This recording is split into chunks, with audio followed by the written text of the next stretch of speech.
ini adalah senantiasa melihat, memperhatikan tentang perjalanan hidup yang sedang kita jalani saat ini.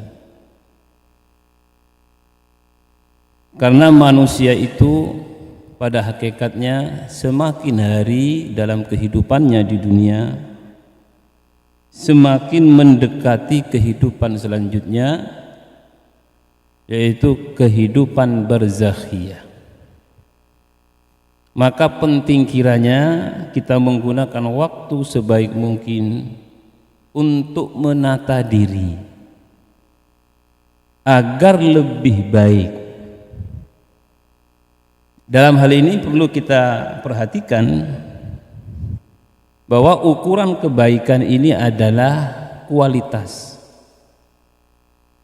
Kualitas kebaikan kita ini semakin meningkat. Nah, karena diri kita ini terdiri dari dua unsur. Yang pertama adalah unsur ruhiyah kita, yang kedua adalah unsur jasadiyah kita. Maka dua aspek ini harus kita perhatikan pergerakannya, perubahan-perubahannya.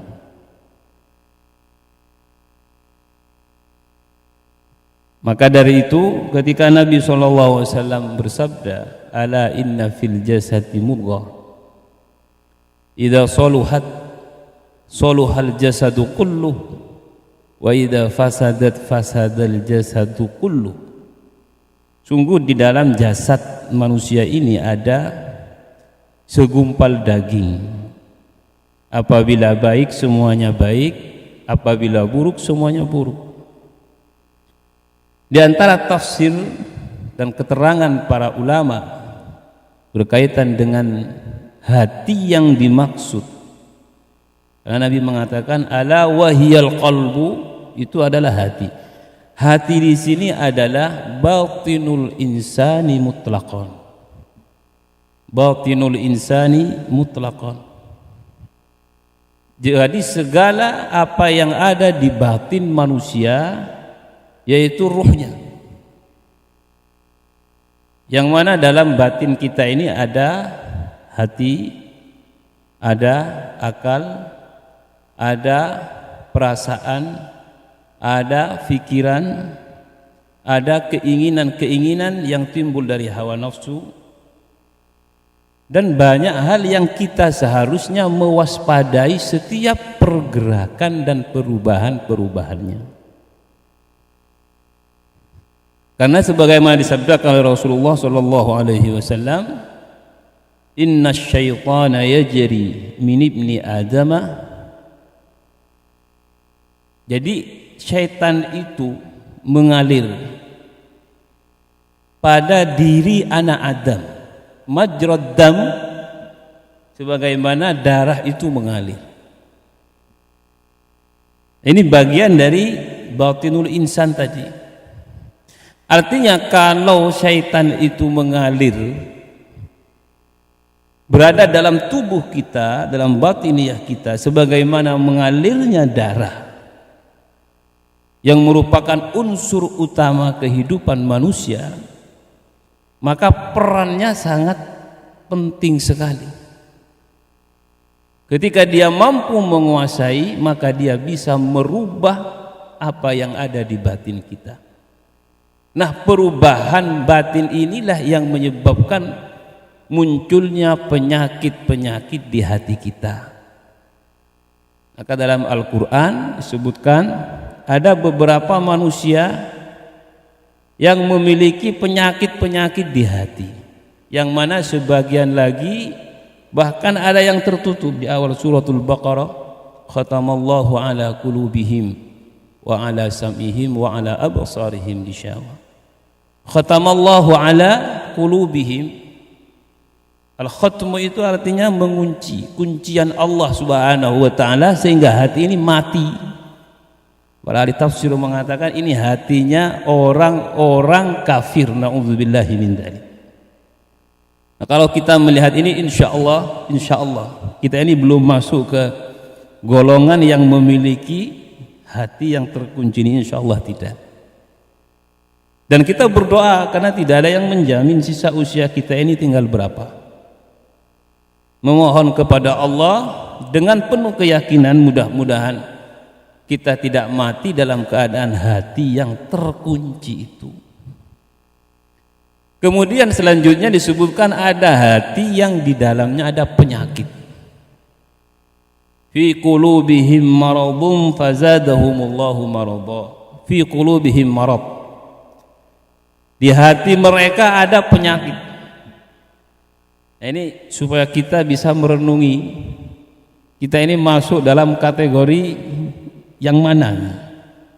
Karena kita punya hati. Ya, kita melihat perubahan dan pergerakan dan aktivitas hati kita itu. Ada sebagian manusia yang di hatinya ada penyakit. Para ahli tafsir mengatakan maradun, penyakit yang dimaksud oleh Allah dalam ayat ini adalah al-maradu asyak. Jadi penyakit itu adalah keraguan. Dan keraguan itu tempatnya di hati. Na'udzubillahi min dzalik. Dikatakan bahwa ini adalah hati yang dimiliki oleh orang-orang munafik. Ya, kalau dia dihadapkan kepada pertimbangan, dia ragu. Tidak pernah meyakini dengan sebenarnya bahwa apa yang datang dari Allah atau apa yang ia sekarang perjuangkan untuk Allah itu adalah kebenaran hakiki, kebenaran sejati. Tidak ragu orang yang benar-benar memiliki keimanan yang baik. Nah, ketika di hatinya ada keraguan, dia akan menimbang-nimbang. Dan bahkan dengan pertimbangan itu bisa menghancurkan, bisa merobohkan kekokohan hatinya yang selama ini dia miliki. Ini dikatakan hati ini hati orang-orang munafik. Jadi hatinya berubah-ubah. Na'udzubillahi min dzalik. Nah, kalau kita masuk dalam kategori ini, kita perbaiki, kita obati, kita rubah. Kenapa? Karena hati yang penuh dengan keraguan-raguan ini diragukan mampu bertemu Allah Subhanahu wa taala dalam keadaan baik-baik saja. Kemudian di dalam surat Asy-Syu'ara disebutkan ini hati yang kita harapkan, yang harus kita cita-citakan, yaitu firman Allah Subhanahu wa taala, wala tukhzini yauma yub'atsun. Jangan hinakan aku ya Allah di hari dibangkitkan manusia itu. Nanti dalam dimensi kehidupan selanjutnya kita ini akan dibangkitkan. Karena kehidupan itu sebenarnya dua, walaupun dimensinya tiga. Disebutkan oleh Allah Subhanahu wa taala dalam surat Ad-Duha, walal akhiratu khairul laka minal ula. Jadi ada al-ula, yaitu kehidupan pertama, dunia dan alam barzakh. Ada akhirat. Nah, dari ayat ini kita ketahui bahwa alam barzakh yang kita kenal dengan alam kubur itu masih masuk ke dalam kehidupan al-ula itu. Jadi artinya belum masuk ke akhirat pun. Karena orang-orang yang mati sebelum kita kan masih ada di alamnya. Dan jasadnya ditandai di kuburan-kuburannya. Jasadnya itu ditandai. Hanya memang keadaannya terbalik. Kalau kita lihat dari beberapa pandangan secara ilmiah, seperti Ibnu Khaldun melihat dalam kacamata pemikirannya, Usina Al-Farabi mengatakan bahwa dalam kehidupan dunia ini, roh kita ini, kita kan terdiri dari dua unsur, roh dan jasad. Roh kita ini terperangkap dalam jasad ini. Terperangkap artinya terpenjara. Itu dalam kehidupan dunia. Sedangkan ketika kita meninggal itu keadaannya terbalik. Artinya ruh itu tidak lagi terperangkap oleh jasad yang sekarang kita miliki ini. Nah, kenapa ada persatuan antara ruh dan jasad yang menjadi tempat jasad ini berada dalam kehidupan ini? Karena dalam kehidupan dunia dikatakan ada taklif. Ada taklif. Taklif itu adalah beban yang dibebankan oleh Allah Subhanahu wa taala kepada siapapun yang hidup dalam kehidupan dunia ini agar dikerjakan yang kita kenal. Apabila itu wajib, hukumnya wajib. Apabila itu sunnah, hukumnya sunnah. Apabila itu larangan, hukumnya haram. Dan ini akan berakhir setelah kita mengakhiri fase kehidupan ini. Maka dikatakan kehidupan dunia ini adalah darut taklif,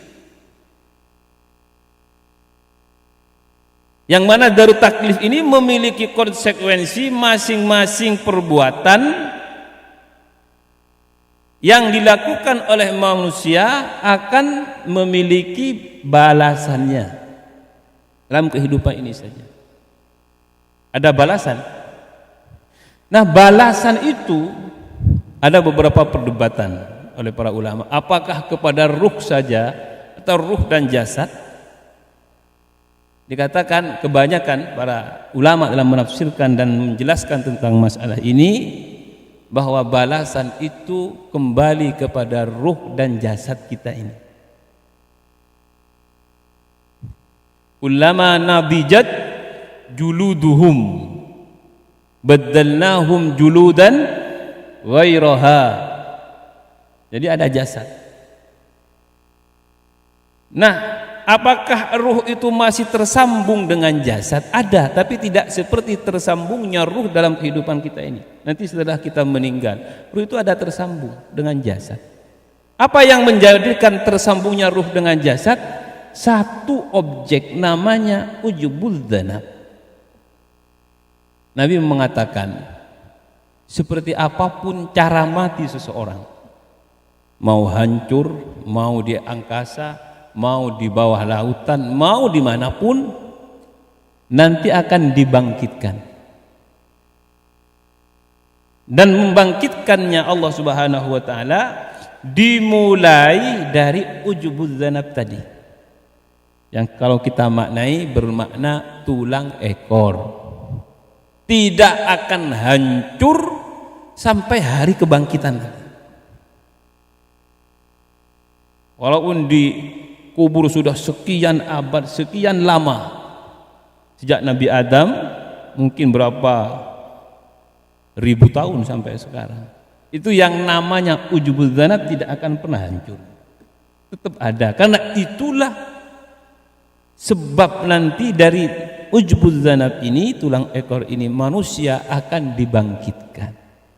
Nah, ketika dibangkitkan ini, wala tukhzini yauma yub'atsun, berarti ada orang yang dibangkitkan dalam keadaan mulia, ada sebagian manusia dibangkitkan dalam keadaan hina. Nah, kalau kita berdoa wala tukhzini, jangan hinakan hamba.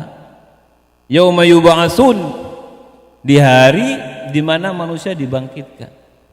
Yauma la yanfa'u malun wala banun, yang tidak lagi ada manfaat harta kita, anak-anak kita. Kenapa tidak ada manfaat? Karena kita sudah tidak lagi di dalam kehidupan dunia ini.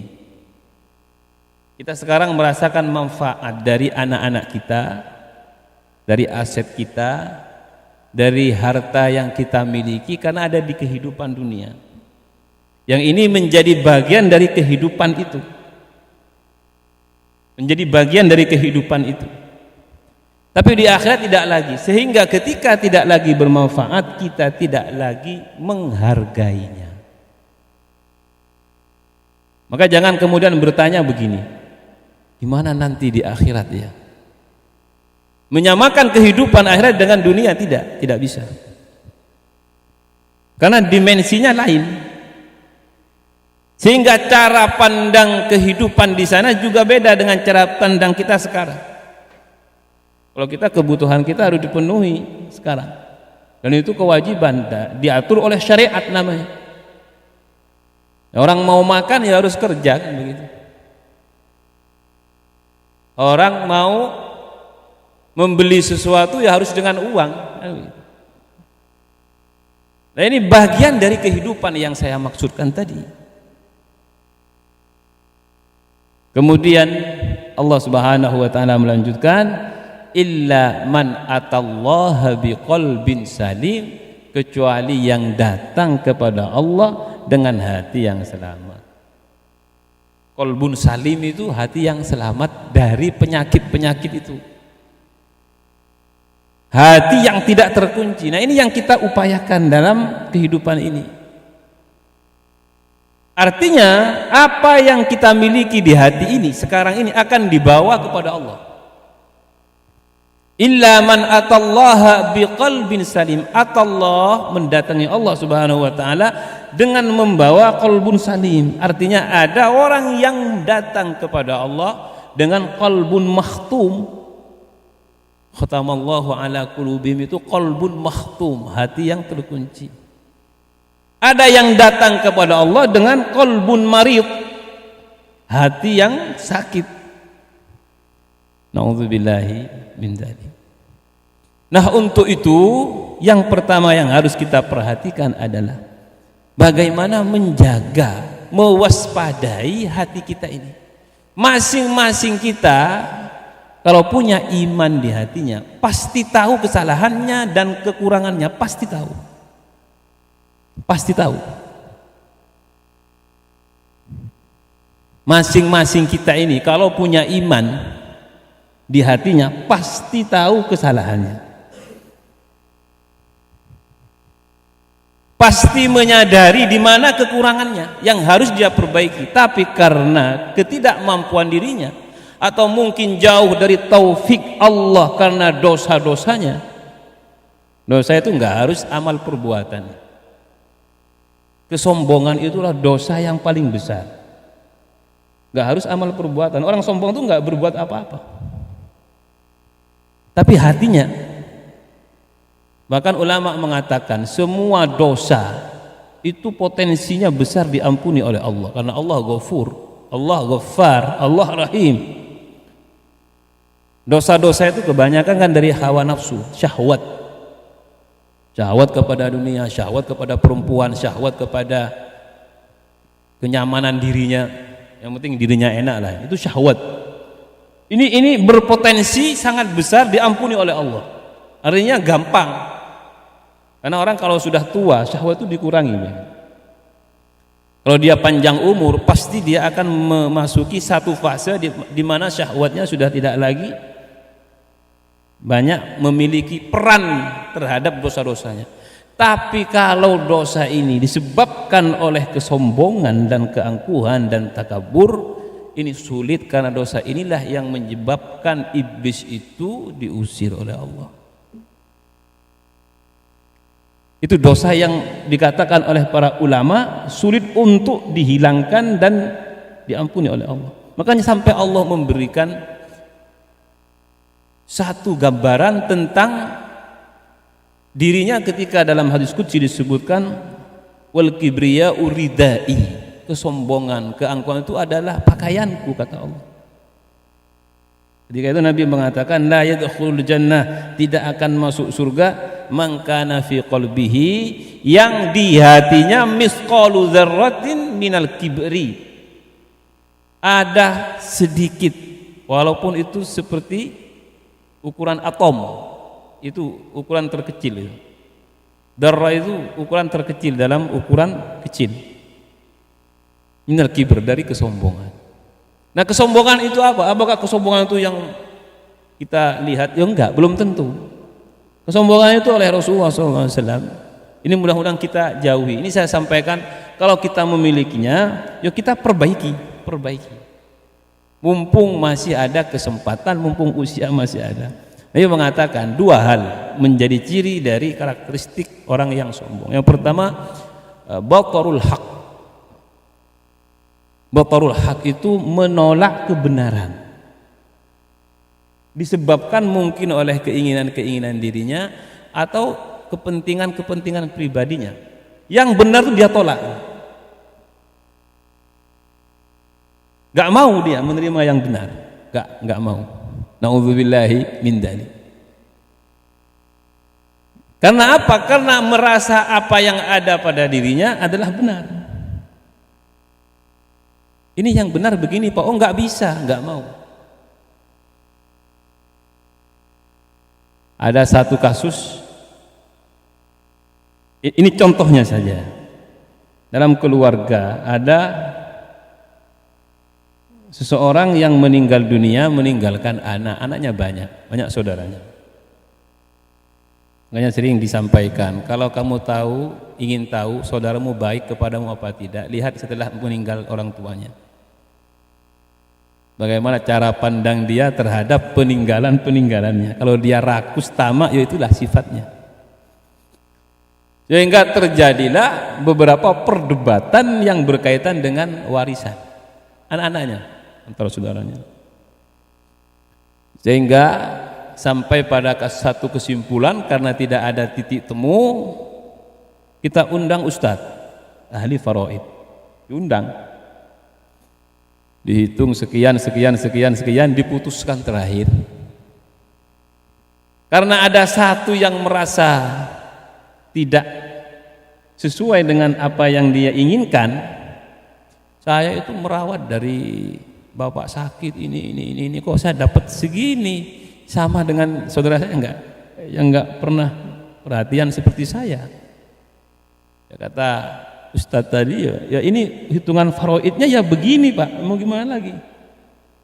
Anda saudara laki-laki, ini juga saudara laki-laki, ini juga perempuan, ini perempuan. Enggak ada kakak adik, yang penting sama-sama jenisnya laki-laki. Apa kata dia yang terakhir? Gak mau saya. Enak saja itu saudara saya itu. Ngambil sama dengan saya, wong dia gak pernah perhatikan.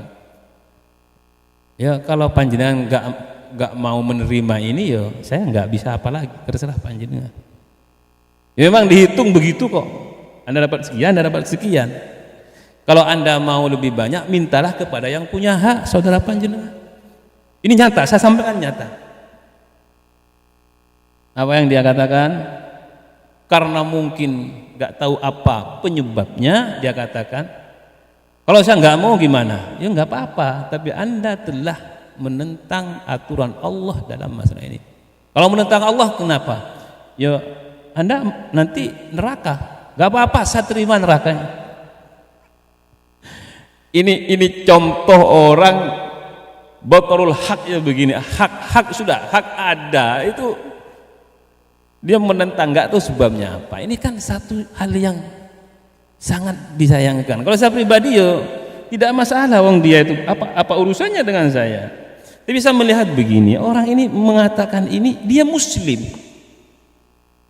dia Islam Pak. Kenapa mengatakan itu? Saya melihat dari mana bisa mengatakan itu loh. Saya terima nerakanya itu, gimana itu? Ya akhirnya saya begini, mengingat hadis ini, ya mungkin orang ini ya yang disebut oleh Rasulullah itu menolak kebenaran yang sudah ada, jelas disepakati dalam agama ini.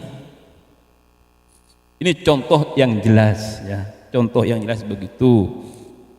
Kecuali memang kebenaran itu masih diperdebatkan, benar menurut fulan, benar menurut fulan, itu diperdebatkan, ada khilafiyah, enggak, kita toleransi. Tapi kalau sudah mujma' alaih dan itu daruri ya fiddin, minad darura fiddin, ya artinya sesuatu yang pasti diketahui, al-ma'lum bid-darura biddin, ya itu harus kita iyakan walaupun tidak sesuai dengan apa yang kita inginkan.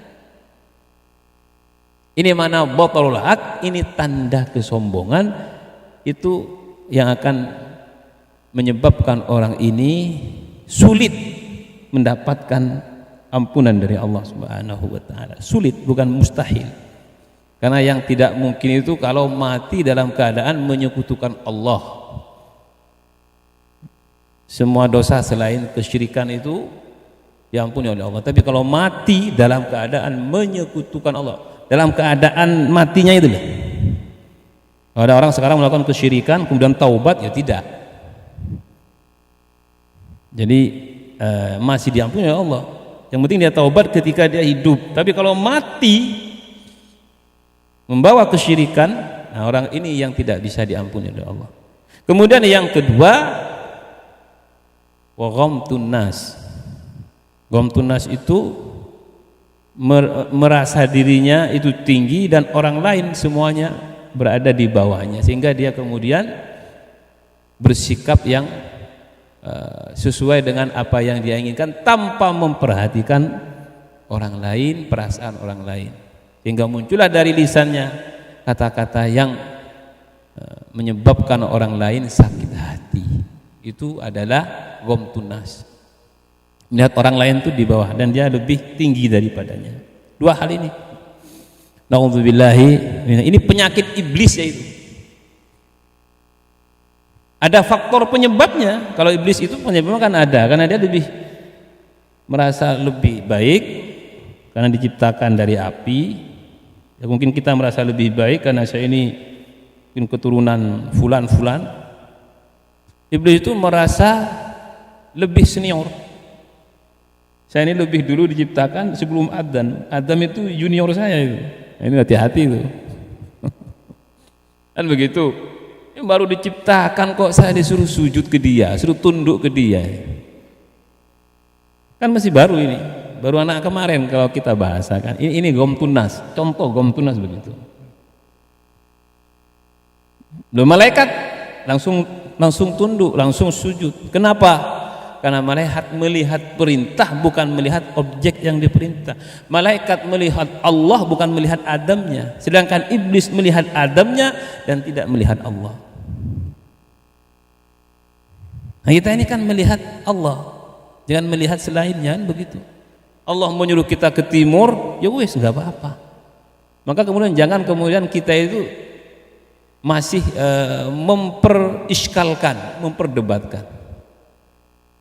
Kita ibadah ini kan, kita ibadah, andaikan panjenengan ibadah begini, nanti masih suruh mampir ke neraka, kira-kira gimana? Ya kita tidak perlu ke sana berpikirnya. Artinya saya ini yang penting melaksanakan perintah Allah, melaksanakan perintah Rasulullah, ya sudah, setelah itu Allah yang maha berkehendak, mau diapakan itu bukan urusan saya.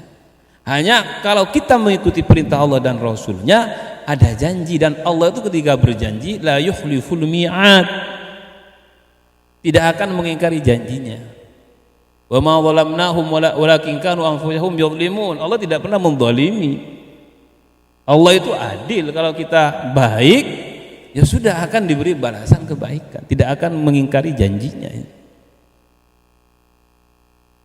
Nah, jemaah yang dimuliakan oleh Allah, dari apa yang disampaikan ini adalah agar kita lebih merenung dan lebih membaca bahwa hidup ini sangat berharga. Sisa usia kita ini loh, jangan kemudian kita anggap adalah sesuatu yang biasa-biasa saja. Kita kan menganggap biasa-biasa saja. Pagi yuk sholat, nanti pulang, nggak ada kerja ya ini. Enggak, ini bukan biasa-biasa. Kita dari sisa waktu yang ada ini, kita nggak tahu kapan akan dipanggil oleh Allah. Kita upayakan lebih baik dan lebih baik. Kemudian ada unsur jasadiyah, yang mana unsur jasadiyah ini adalah yang berkaitan dengan fisik kita. Kalau tadi berkaitan dengan spiritual kita, ini berkaitan dengan fisik kita. Nabi SAW mengatakan inna li ainaika haqqun, sesungguhnya dimiliki kedua matamu itu beberapa hak. Artinya ada hak-haknya. Kalau waktunya tidur ya tidur. Nabi itu membagi waktunya sebagaimana diriwayatkan oleh sahabat Ali bin Abi Thalib. Juz'un li rabbih, ada waktu untuk Allah Tuhannya. beliau salat tahajud, ya, bangun malam, itu untuk Tuhannya. Beliau bangun, khususnya di sepertiga malam, sampai bengkak kedua kakinya karena bangun, istiqomah. Wa juz'un li ahlihi, ada waktu untuk keluarga. Jangan kemudian, wah saya tinggalkan keluarga untuk apa, keluarga itu hanya fitnah. Enggak. Kalau panjenengan ingin ikut Rasulullah, ya ikut. Ada juz'un li ahli, ada waktu itu untuk keluarganya. Makanya sampai kemudian dikatakan kalau sudah habis isya itu makruh melaksanakan aktivitas yang tidak ada kaitannya dengan kebaikan dan agama, kecuali bersama keluarga. Nabi itu kalau habis isya biasanya bersama keluarganya, sama anak-anaknya, bersama istri-istri beliau, ya gurau-gurau, dan termasuk yang disunnahkan.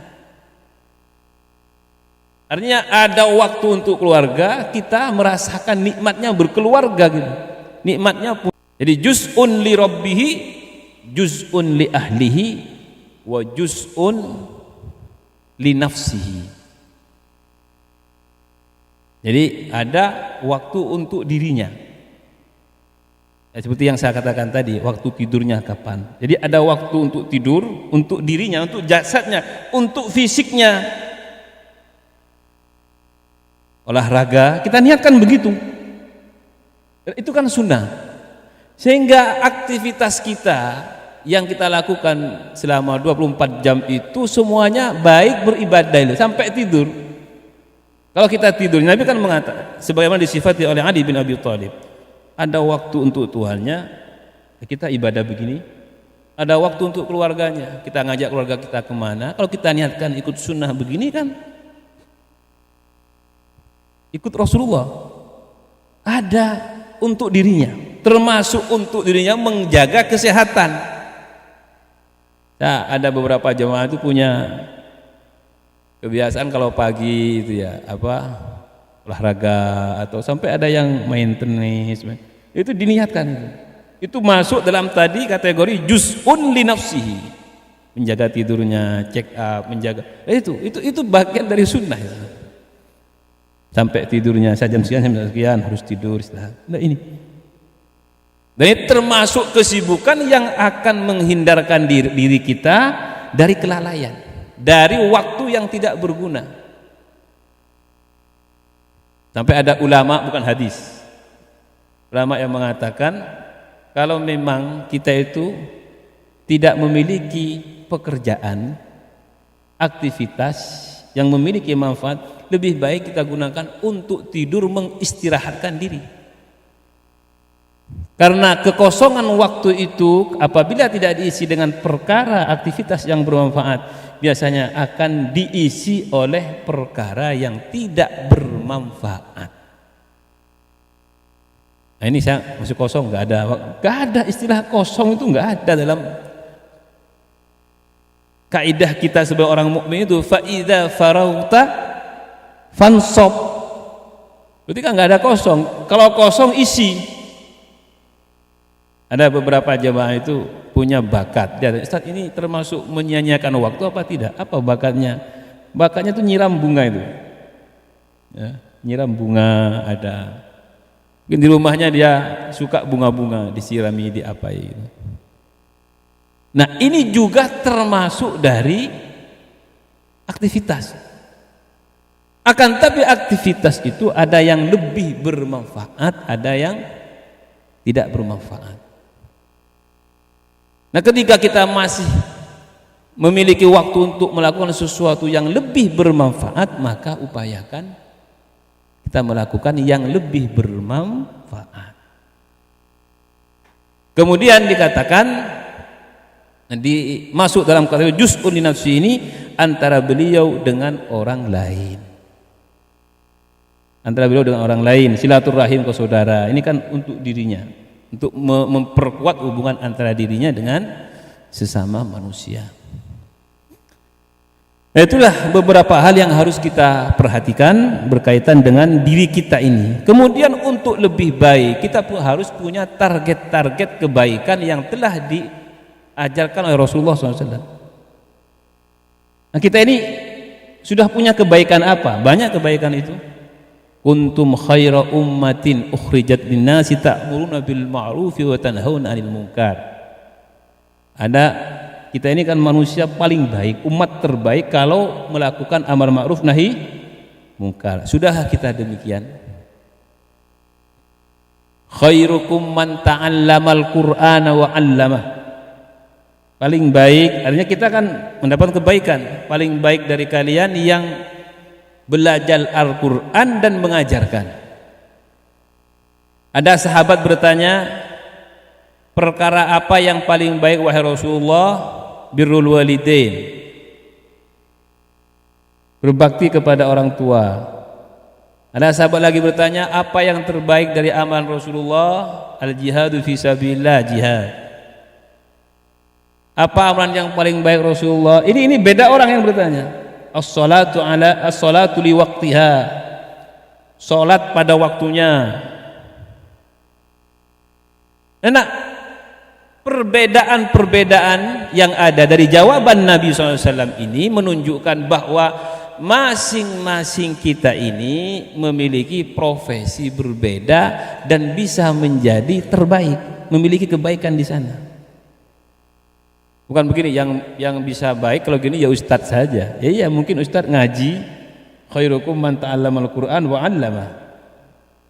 Ini yang jadi ustadz ngaji. Tapi kalau ada orang yang bekerja, berarti ini masuk dalam khairiyah lain yang disabdakan oleh Nabi SAW. Mungkin dia bisa menemukan khairiyahnya di sholat 5 waktunya. Jangan sampai pekerjaan itu merubah keistiqomahan di 5 waktunya kalau mampu. Tapi ada sebagian orang itu nggak bisa sholat 5 waktu istiqomah, nggak bisa. Ya kan, jadi supir ya harus mengantar orang, nggak bisa itu. Mengantar orang kemana, Pak sebentar saya mau, nggak bisa, mesti itu targetnya ke sana dari Surabaya, Banyuwangi apa. Kecuali tempat-tempat tertentu kan berhentinya. Nah mungkin dia dari sisi lain, dari sisi kebaikan mana yang dia bisa lakukan untuk mendapatkan kebaikan dan dia di sana memperoleh pahala kebaikan itu. Jadi masing-masing kita ini memiliki potensi yang sama, apapun pekerjaannya, apapun profesinya. Yang guru bisa masuk surga dengan keguruannya, yang pekerja bisa masuk surga dengan tanggung jawab sebagai pekerja, bahkan yang di rumah sebagai ibu rumah tangga misalkan bisa masuk surga dengan profesinya. Sampai Nabi dalam riwayat lain, ana wa tajirus saduq hakada fil jannah. Saya dengan pedagang yang jujur dekat di surga. Berarti kan pedagang masuk surga itu kalau jujur, kan jujur bisa dimiliki oleh dia. Mungkin dia nggak punya ilmu agama, tapi ketika dia berdagang, melakukan bisnis, dia baik, jujur. Dan tidak pernah kita itu kalah kalau jujur. Walaupun mungkin kita diusik atau dibisiki oleh setan, digoda itu, kamu kalau jujur nggak dapat apa-apa, nggak akan kaya-kaya, nggak. Ini nah kalau kita ragu dengan kata-kata ini, berarti kita masuk fi qulubihim marad. Nggak bisa. Saya sering mendengar itu. Ya wallahu alam, karena memang medan kita kan beda. Kalau saya mungkin ya hanya ngajar, sholat, ngajar itu aja. Ada sebagian orang yang mungkin masuk dalam satu sistem tertentu nggak bisa dia menghindarkan dirinya. Tapi walaupun tidak bisa, harus meyakini bahwa dia itu ya memang tidak mampu, padahal dia tidak menginginkan itu. Harus tuh. Jangan kemudian tidak bisa melakukan amar ma'ruf nahi mungkar dan dia menyemakati hal yang mungkar itu satu kesalahan besar. Saya sering menyampaikan, mungkin kita terperangkap oleh Allah, diuji masuk dalam sistem, mau tidak mau kita harus ikut. Masuk sistem itu harus ikut dia. Sistem itu dikelola oleh orang yang tidak amanah. Mau dibawa kemanapun ya karena kita di dalamnya harus ikut. Tapi jangan sampai kita menyepakati, mengiyakan, mengapresiasi itu. Hati kita ini harus mengingkari kalau itu kemungkaran. Kalau itu sesuatu yang tidak benar, harus diingkari dan menyatakan bahwa itu tidak benar. Walaupun hanya kita sendiri. Walaupun dengan hati. Walaupun dengan hati. Wadzalika ad'aful iman, kata Nabi. Dan pengingkaran dengan hati itu tidak bisa berbuat dengan tindakan, tidak bisa menyampaikan dengan ucapan, itu adalah menandakan keimanan kita yang lemah. Ad'aful iman. Tapi tidak dosa gitu. Karena hati kita yang tidak menginginkan itu. Nah, hal-hal seperti ini ketika kita terus menjaga diri kita ketika melihat sesuatu objek apapun yang kita hadapi dengan pandangan ini, amar ma'ruf nahi mungkar ini, maka insya Allah kehidupan kita akan baik-baik saja sebesar apapun masalahnya. Andaikan kita harus mungkin masuk ke dalam perangkap itu, tapi kita insya Allah akan diselamatkan oleh Allah. Ada orang itu ditangkap di penjara padahal dia tidak salah, yang salah itu pimpinannya, tapi yang di penjara dia. Ya karena masuk ke sistem itu, masuk ke dalam sistem. Mungkin yang di atasnya dia punya jalan untuk menghindarkan diri, hingga yang di bawahnya yang ya nggak apa-apa. Saya katakan panjenengan dizalimi nggak apa-apa, Pak. Mungkin malah lagi panjenengan di situ, itu cara Allah mungkin agar panjenengan sabar dan kemudian itu akan menjadi panjenengan husnul khatimah. Kemudian kita pahami bahwa diri kita ini terdiri dari dua unsur tadi, jasadiyah dan ruhiyah. Kemudian kita sadari bahwa kita ini sebagai manusia dengan dua unsur ini berada di satu dimensi waktu, namanya kehidupan dunia. Ini kan waktu ini, dimensi waktu ini. Sekarang ini kita ada di dimensi kehidupan dunia ini. Setiap hari kita terus menjadi pemain di dalam dimensi ini. Makanya Ali bin Abi Thalib mengatakan, irtahalatid dunya wa hiya mudbirah wartahalatil akhiratu wa hiya muqbilah. Ini perumpamaan saja. Jadi kita ini pada hakikatnya setiap hari, setiap waktu itu kita itu mendekat ke akhirat, menjauh dari kehidupan dunia. Yang usianya 60 tahun, insya Allah sisanya itu lebih sedikit daripada yang sudah dilewati. Begitulah intinya. Kalau kita usia 70 tahun, misalkan di dunia ini oleh Allah sudah di kulli ummatin ajal, fa idza jaa ajaluhum la yastakhiruna sa'atan wala yastaqdimun. Ajal kita sudah ada kan. Orang ini 75 tahun, wis selesai. Kalau kita usia sekarang 60 misalkan, kan tinggal 15 tahun. Apa yang kita sudah lewati kan lebih banyak ini. Berarti hakikatnya kita sudah lebih banyak mendekati ajal itu. Nah ini kita hadirkan bahwa kita sebagai manusia yang terdiri dari unsur roh dan jasad ini berada di dalam lingkup waktu yang akan terus membawa kita kepada akhir dari perjalanan ini. Nah, ketika kita semakin berada di akhir, kita harus tentunya memikirkan apa yang akan kita hadapi di akhir itu, bukan memikirkan apa yang sudah terlewatkan. Ini supaya kita itu tidak sia-sia menggunakan pikiran yang sudah semakin berkurang ini. Pikiran kita ini kan semakin berkurang ya. Enggak bisa orang semakin tua semakin cerdas, semakin ingat hafalan, enggak bisa. Kalau dulu kita di usia 20, 30 tuh ngafal tuh lengket ya. Usia 50, 60 tuh banyak yang hilang. Mungkin panjenengan lu hafal hadis berapa, hafal Quran berapa, punya skill apa, banyak yang hilang. Yang tidak hilang itu kalau banyak orang beriman satu, la ilaha illallah Muhammadur Rasulullah. Kenapa enggak hilang? Karena Allah ingin bertemu dengan kita dalam keadaan kita mengucapkan kalimat ini shadiqan min qalbi.